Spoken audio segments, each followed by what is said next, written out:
Hello all, welcome back to my channel Sasha Chats. நான் உங்க Monisha. So ரொம்ப நாளுக்கு அப்புறம் பார்த்தீங்கன்னா நான் வந்து ஒரு vlog இன்னைக்கு போஸ்ட் பண்ணியிருக்கேன். ஸோ சண்டே vlog, சண்டே அன்னைக்கு நான் என்னென்னலாம் ப்ரிப்பேர் பண்ணேன், என்னோட டே வந்து எப்படி போச்சு அப்படின்றத இன்னைக்கு உங்க கூட ஷேர் பண்ணிக்க போகிறேன். இந்த vlogல இன்னைக்கு உங்க கூட நான் ஒரு ஸ்பெஷலான சிக்கன் பிரியாணி ரெசிபி தான் ஷேர் பண்ணிக்க போகிறேன். ஸோ வீடியோவை ஸ்கிப் பண்ணாமல் ஃபுல்லாக பாருங்கள். என்னோட சேனலை நீங்கள் ஃபர்ஸ்ட் டைம் பார்க்குறீங்க அப்படின்னா மறக்காமல் என்னோட சேனலுக்கு சப்ஸ்கிரைப் பண்ணிக்கோங்க. ஸோ இப்போ வாங்க நம்ம வீடியோக்குள்ளே போகலாம். ஸோ சண்டேனாலே நம்ம வீட்டில் நான்வெஜ் இல்லாமல் டே வந்து கம்ப்ளீட் ஆகாது. ஸோ நான்வெஜ்ஜுக்கு ரொம்பவே இம்பார்ட்டண்ட்டான மேட்ரு வந்து இஞ்சி பூண்டு பேஸ்ட். அதை தான் இன்றைக்கி நான் ப்ரிப்பேர் பண்ண போகிறேன். ஸோ யூஸ்வலாகவே நான் வந்து 3 வீக்ஸ்க்கு வர மாதிரி இஞ்சி பூண்டு பேஸ்ட் வந்து ஸ்டோர் பண்ணி வச்சுருவேன். இது ரிலேட்டடாக ஆல்ரெடி நான் வீடியோவும் போஸ்ட் பண்ணியிருக்கேன். தேவைப்பட்டால் செக் பண்ணி பாருங்கள், டிஸ்கிரிப்ஷனில் லிங்க் கொடுக்குறேன். இன்றைக்கி வந்து அது காலி ஆயிடுச்சு. ஸோ அதனால் ஃபர்ஸ்ட் வந்து அதை ப்ரிப்பேர் பண்ணணும். ஸோ நான் வந்து 250 கிராம்ஸ் அளவுக்கு பூண்டு நல்லா உரிச்சு எடுத்திருக்கேன். அதே மாதிரி 250 கிராம் அளவுக்கு இஞ்சியும் வந்து ரெடி பண்ணி வச்சுருக்கேன். ஸோ இது ரெண்டுத்தையுமே நல்லா வாஷ் பண்ணிவிட்டு மிக்ஸி ஜாரில் சேர்த்துக்கலாம். கூடவே வந்து பார்த்தீங்கன்னா 1 டீஸ்பூன் அளவுக்கு கல்லுப்பு சேர்த்துருக்கேன். கல்லுப்பு சேர்க்கறதுனால நமக்கு நிறைய நாளுக்கு ஷெல்ஃப் லைஃப் வந்து அதிகமாக இருக்கும், நல்லா ஃப்ரெஷ்ஷாகவும் இருக்கும். உங்களுக்கு ஆஃபீஸ் போகிறவங்க பார்த்தீங்கன்னா இந்த மாதிரி ப்ரிப்பேர் பண்ணி வச்சுக்கிட்டிங்கன்னா உங்களுக்கு ரொம்பவே ஹெல்ப்ஃபுல்லாக இருக்கும். குக்கிங் வந்து ரொம்ப ஈஸியாக முடிஞ்சிடும். ஸோ இப்போ வந்து நான் பிரியாணி ப்ரிப்பேர் பண்ணுறதுக்காக தேவையான திங்ஸ் எல்லாமே வந்து எடுத்து வச்சுட்டேன். 3 பெரிய வெங்காயம் நல்லா பெரிய சைஸில் இருக்கிறதா வந்து எடுத்துக்கோங்க. ஸோ வெங்காயம் வந்து நீங்கள் நிறைய ஆட் பண்ணும்போது உங்களுக்கு பிரியாணியில் வந்து டேஸ்ட் நல்லா கொடுக்கும். பட் தக்காளி வந்து நீங்கள் கம்மியாக தான் ஆட் பண்ணணும். தக்காளி அதிகமாக ஆட் பண்ணிங்க அப்படின்னா உங்களுக்கு வந்து புளிப்பு தன்மை வந்து அதிகமாகிடும். கேரளா சைட்லலாம் பார்த்தீங்கன்னா பிரியாணிக்கு வெங்காயம் வந்து அதிகமாக போடுவாங்க. அதை நல்லா ஃப்ரை பண்ணி போடுவாங்க. ஸோ ரொம்பவே டேஸ்ட்டாக இருக்கும். ஸோ ஒரு வாட்டி வந்து அந்த மாதிரியான பிரியாணியும் வந்து ட்ரை பண்ணணும்னு நினைக்கிறேன். ஸோ நெக்ஸ்ட் டைம் வந்து வீடியோ அப்லோட் பண்ணும்போது தலசேரி பிரியாணி, தம் பிரியாணி வந்து எப்படி பண்றாங்க அப்படின்றதையும் உங்க கூட நான் ஷேர் பண்றேன். ஆனியன் ஸ்லைஸ் பண்ணும்போது நல்லா சின்னதா மெலிசா வந்து ஸ்லைஸ் பண்ணுங்க. அந்த மாதிரி ஸ்லைஸ் பண்ணீங்க அப்படின்னா டேஸ்ட் வந்து நல்லா என்ஹான்ஸ் பண்ணி கொடுக்கும். பெருசா போட்டீங்க அப்படின்னா உங்களுக்கு வந்து பிரியாணியில டேஸ்டே வராது. ஸோ இப்போ வந்து நான் வச்சிருக்கிற 3 வெங்காயத்தையும் நல்லா சின்னதாக வந்து ஸ்லைஸ் பண்ணி எடுத்து வச்சுக்கிறேன். இப்போ நம்ம ப்ரிப்பரேஷனை வந்து ஸ்டார்ட் பண்ணிடலாம் வாங்க. ஸோ நான் வந்து இன்றைக்கி தம் போடாமல் குக்கரில் தான் வந்து ப்ரிப்பேர் பண்ண போகிறேன். ஸோ இப்போ வாங்க எப்படி பண்ணுறதுன்னு பார்த்துடலாம். குக்கர் நல்லா ஹீட் ஆனதுக்கப்புறம் ஒரு 4 டேபிள் ஸ்பூன் அளவுக்கு நான் வந்து சன்ஃப்ளவர் ஆயில் வந்து ஊற்றிக்கிறேன். ஸோ நல்லா ஆயில் ஹீட் ஆனதுக்கப்புறம் நம்ம தேவையான ஸ்பைசஸ் எல்லாம் போட்டுடலாம். பட்டை, கிராம்பு, ஏலக்காய், கல்பாசி, பிரிஞ்சி இலை, இந்த மாதிரி சோம்பு, எல்லா ஸ்பைசஸும் வந்து ஹோல் ஸ்பைசஸ் போட்டுக்கலாம். ஸோ ஹோல் ஸ்பைசஸ் போடும்போது கொஞ்சம் கம்மியாகவே போடுங்க, ஏன்னா நீங்கள் கரம் மசாலாவும் ஆட் பண்ணுவீங்க. ஸோ அதனால் கம்மியாக போட்டுக்கோங்க. ஸோ அது போட்டதுக்கப்புறமா 2 பச்சை மிளகாய் நல்லா நடுவில் கீறி அதையும் வந்து போட்டதுக்கு அப்புறமா நம்ம வந்து நெய் ஊற்ற போகிறோம். ஸோ எப்போவுமே பச்சை மிளகாய் போட்டதுக்கு அப்புறமா நெய் போட்டிங்க அப்படின்னா உங்களுக்கு ரொம்பவே நல்லா இருக்கும் டேஸ்ட்டு. ஸோ கூடவே வந்து பார்த்திங்கன்னா நான் ஒரு 10 கேஷ்யூ நட்ஸ் எடுத்திருக்கேன், அதையும் வந்து போட்டுக்கிறேன். எனக்கு வந்து பிரியாணியில் ஸ்பெஷலாக கேஷ்யூ நட்ஸ் போட்டால் ரொம்பவே பிடிக்கும், அதனால தான் போட்டிருக்கேன். ஸோ நிறைய பேத்துக்கு வந்து புலாவில் தான் கேஷ்யூ நட்ஸ் போடுவாங்க. நான் வந்து பிரியாணிலையும் வந்து போடுவேன், எனக்கு ரொம்ப பிடிக்கும் அந்த டேஸ்ட்டு. ஸோ கேஷ்யூ நட்ஸ் நல்லா கோல்டன் ப்ரௌன் ஆனதுக்கப்புறமா நம்ம வந்து ஆனியன் சேர்த்துக்கலாம். ஆனியனை வந்து நல்லா ஃப்ரை பண்ணணும். ஸோ ஃப்ரை பண்ணும்போதே வந்து பார்த்திங்கன்னா கூட கொஞ்சோண்டு கல்லுப்பு சேர்த்து நீங்கள் ஃப்ரை பண்ணிங்கன்னா சீக்கிரமாக ஃப்ரை ஆகிடும். ஸோ நல்லா அதை கலர் சேஞ்ச் ஆகி கோல்டன் கலரில் ஃப்ரை ஆகி வரும்போது நம்ம நெக்ஸ்ட் ஸ்டெப்புக்கு போகலாம். இஞ்சி பூண்டு பேஸ்ட் சேர்க்கணும். அதுக்கு முன்னாடி நான் ப்ரிப்பேர் பண்ணி வச்சுருந்தேன் இஞ்சி பூண்டு பேஸ்ட்டை வந்து நான் ஒரு கண்ணாடி பாட்டிலில் ஸ்டோர் பண்ணி வச்சுக்கிறேன். ஸோ நான் முன்னாடியே சொன்ன மாதிரி கல்லுப்பு சேர்த்து நீங்கள் ஸ்டோர் பண்ணுறனால நீங்கள் குக்கிங் பண்ணும்போது கல்லுப்பை வந்து கொஞ்சம் கம்மி பண்ணிக்கோங்க. இல்லாட்டினா இதுலேயும் உப்பு அதிகமாக இருக்கும், இந்த சமையல்லையும் வந்து உப்பு அதிகமாக போயிடும். ஸோ அதனால் கம்மியாக யூஸ் பண்ணி வச்சுக்கோங்க. இந்த மாதிரி ப்ரிப்பேர் பண்ணி வச்சிட்டிங்க அப்படின்னா நீங்கள் என்ன செய்யணுன்னாலும் 5 நிமிஷத்தில் வந்து வேலை முடிஞ்சிடும். ஈஸியாக வந்து உங்களுக்கு ஒர்க் முடிஞ்சிடும். இப்போ ஆனியன் நல்லா கலர் சேஞ்ச் ஆயிடுச்சு. இந்த ஸ்டேஜில் நான் 2 ஸ்பூன் அளவுக்கு இஞ்சி பூண்டு பேஸ்ட் சேர்த்துக்கிறேன். இது நல்லா வந்து பச்சை வாசனை போகிற அளவுக்கு ஃப்ரை பண்ணிவிட்டு அதுக்கப்புறமா நம்ம வந்து ஒரு கையளவுக்கு கொத்தமல்லி அண்ட் ஒரு கையளவுக்கு நம்ம வந்து புதினா சேர்த்துக்க போகிறோம். இது ரெண்டுமே சேர்த்துட்டு நல்லா மிக்ஸ் பண்ணணும். ஸோ அதோட பச்சை வாசனையும் போனதுக்கப்புறமா நம்ம வந்து மசாலாஸ் எல்லாமே ஆட் பண்ணலாம். மசாலாஸில் வந்து பார்த்திங்கன்னா ஃபர்ஸ்ட் வந்து மஞ்சத்தூள், அதில் ஒரு 1/4 டீஸ்பூன் போட்டுக்கிறேன். அது கூடவே வந்துட்டு 1 ஸ்பூன் அளவுக்கு காஷ்மீரி ரெட் சில்லி, அது வந்து ஜஸ்ட் கலர் தான் கொடுக்கும், காரம் இருக்காது, அதையும் சேர்த்துட்டு கூடவே வந்து 2 டீஸ்பூன் அளவுக்கு வரமிளகாத்தூள் சேர்த்துக்கிறேன். உங்களோட காரத்துக்கு ஏற்ற மாதிரி நீங்கள் வந்து ஆட் பண்ணிக்கோங்க.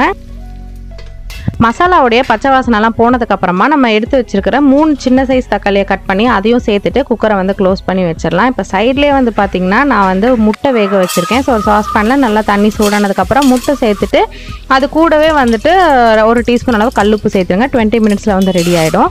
அண்ட் அதே சைடில் பார்த்திங்கன்னா உங்களுக்கு பிரியாணியும் இப்போ வந்து மசாலா நல்லா குழஞ்சி வந்துருச்சு. இந்த மாதிரி ஸ்டேஜ் வரும்போது நீங்கள் வந்து தயிர் ஆட் பண்ணிக்கோங்க.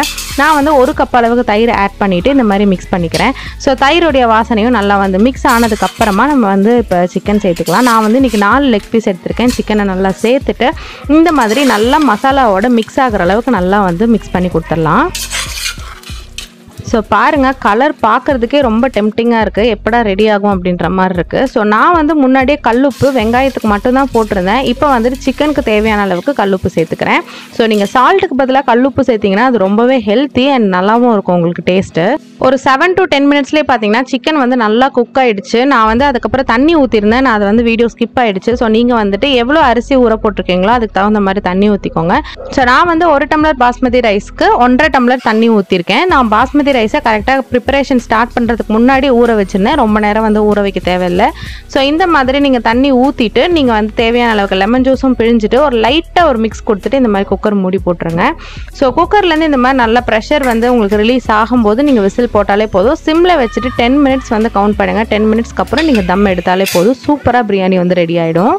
ரெடி ஆகிற டைம்லேயே இடையில பார்த்தீங்கன்னா நான் வந்து தயிர் பச்சடியும் வந்து ரெடி பண்ணிட்டேன். அண்ட் கூடவே பார்த்தீங்கன்னா சில்லி ரெடி பண்ணணும். சில்லி வந்து ரொம்ப சிம்பிள் தான். நான் சிக்கனை வாஷ் பண்ணி எடுத்து வச்சுருக்கேன். கொஞ்சமாக மஞ்சத்தூள், காஷ்மீரி ரெட் சில்லி, அதுக்கப்புறமா வரமிளகாத்தூள் சேர்த்துருக்கேன். கொஞ்சமாக தான் சேர்த்துருக்கேன். கூடவே இஞ்சி பூண்டு பேஸ்ட் சேர்த்துட்டு ஒரே ஒரு முட்டை மட்டும் உடச்சி ஊற்றிருக்கேன். ஒரு 1/2 kg சிக்கனுக்கு ஒரு சின்ன சைஸ் முட்டை கரெக்டாக இருக்கும். இன்றைக்கி வந்து பார்த்தீங்கன்னா இந்த கிங் கபாப் மசாலா, ஸோ கடையில் போகும்போது இது ரொம்ப டேஸ்ட்டாக இருக்கும்னு சொன்னாங்க, அதனால் எனக்கு ட்ரை பண்ணலாம் அப்படின்னு சொல்லிட்டு வாங்கிட்டு வந்திருக்கேன். இது எல்லாமே வந்து மிக்ஸ் பண்ணிக்கலாம். ஸோ கபாப் மசாலாலேயே ஆல்ரெடி உப்பு இருக்கும், உங்களுக்கு உப்பு பத்தலை அப்படின்னா மட்டும் நீங்கள் வந்து ஆட் பண்ணிக்கோங்க. ஸோ இந்த மாதிரி நல்லா மிக்ஸ் பண்ணிவிட்டு ஒரு 10 to 15 மினிட்ஸ் வந்து ஊற வச்சாலே போதும், டேஸ்ட் ரொம்பவே நல்லாயிருக்கும் அப்படின்னு சொன்னாங்க. ஸோ இந்த வாட்டி இதை ட்ரை பண்ணி பார்க்கணும். ப்ரிப்பரேஷன் எல்லாமே முடிச்சதுக்கு அப்புறமா நான் வந்து ஆயில் பாட்டில்ஸ் எல்லாம் ஃபில் பண்ண வேண்டி இருந்துச்சு. அது எல்லாமே வந்து ஃபில் பண்ணி அந்தந்த இடத்துல அடுக்கி வச்சுட்டேன். ஸோ ஆயில் பாட்டில் வந்து எப்போவுமே வாஷ் பண்ணும்போது பார்த்தீங்கன்னா ரொம்பவே சேஃபாக வாஷ் பண்ணணும். க்ளீன் பண்ணும்போது ரொம்ப சேஃபாக க்ளீன் பண்ணுற மாதிரி இருக்கும். அண்ட் அதே மாதிரி எல்லாத்து வீட்லையுமே இந்த சின்ன எண்ணெய் கிண்ணம் வந்து இருக்கும். அது வந்து பார்த்திங்கன்னா எப்படி தான் நம்ம எண்ணெய் ஊற்றி வச்சாலும் கீழே வந்து லீக் ஆக ஆரம்பிச்சிடும், அந்த இடம் ஃபுல்லாக எண்ணெய் பிஸ்காயிடும். ஸோ அதை வந்து அவாய்ட் பண்ணுறதுக்காக அதுக்கு கீழேயே ஒரு பவுல் மாதிரி வச்சுக்கோங்க. ஸ்டெயின்லெஸ் ஸ்டீல் பவுல் வச்சுக்கிட்டிங்கன்னா உங்களுக்கு எண்ணெய் லீக் ஆனால் கூட அந்த இடத்துல வந்து கலெக்ட் ஆகிடும். ஸோ இந்த டிப்பை மறக்காமல் ஃபாலோ பண்ணி பாருங்கள். ஸோ அதெல்லாம் முடிச்சுட்டு நான் வந்து சிக்கன் சில்லி வந்து ப்ரிப்பேர் பண்ண போகிறேன். அது வந்து பார்த்திங்கன்னா நம்ம எண்ணெய் வந்து கம்மியாக யூஸ் பண்ணுங்கள். ஸோ நிறைய பேர் வந்து பார்த்திங்கன்னா கொஞ்சோண்டு சில்லி பொரிக்கிறதுக்கே வந்து அதிகமாக வந்து எண்ணெய் ஊற்றுவாங்க, ரொம்ப டீப் ஃப்ரை பண்ணணும் அப்படின்ட்டு. பட் சிக்கன் 65க்கெலாம் அந்த மாதிரி ஊற்றணும்னு அவசியம் கிடையாது. கொஞ்சமாக வந்து எண்ணெய் ஊற்றி நீங்கள் ப்ரிப்பேர் பண்ணாலே போதும். ஸோ மிச்சம் இருக்கிற எண்ணெயை வந்து நெக்ஸ்ட் டேவே வந்து யூஸ் பண்ணி முடிச்சிருங்க. நிறைய நாள் வந்து ஸ்டோர் பண்ணி யூஸ் பண்ண தேவையில்லை.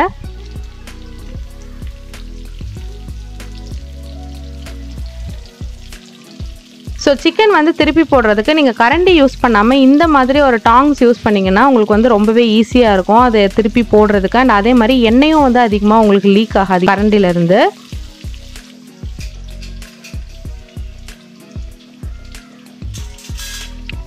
அண்ட் பாருங்கள் தம் போட்டு 10 மினிட்ஸ் கழித்து நம்ம எடுத்து வச்சாச்சு. அதுக்கப்புறம் ஒரு 15 மினிட்ஸ்லேயே வந்து நமக்கு இந்த சிக்கன் பிரியாணி ப்ரெஷரும் வந்து ரிலீஸ் ஆகிடுச்சு. ரிலீஸ் ஆனதுக்கப்புறம் நல்லா நம்ம நெய் வந்து விட்டுக்கலாம். ஸோ நான் ஒரு 2 டீஸ்பூன் வந்து முன்னாடியே நெய் ஊற்றிருக்கேன். இப்போயும் வந்து ஒரு 2 டீஸ்பூன் மேலால் வந்து ஸ்ப்ரெட் பண்ணிவிட்டு அதுக்கப்புறமா மிக்ஸ் பண்ணிங்க அப்படின்னா ஃப்ளேவர் ரொம்பவே அட்டகாசமாக இருக்கும். கண்டிப்பாக வந்து இதை ட்ரை பண்ணி பாருங்கள். ஸோ பிரியாணியை வந்து ஃபுல்லாக மேலால் குழச்சி விடாமல் சைடில் இருந்து கரண்டியை விட்டு இந்த மாதிரி மிக்ஸ் பண்ணி விட்டிங்கன்னா நல்லா உதிரியாக உங்களுக்கு வந்து பிரியாணி வந்து கிடைக்கும். ஸோ இந்த மாதிரி வந்து நீங்கள் எடுத்து வச்சிங்க அப்படின்னா டேஸ்ட் வந்து பயங்கரமாக இருக்கும்.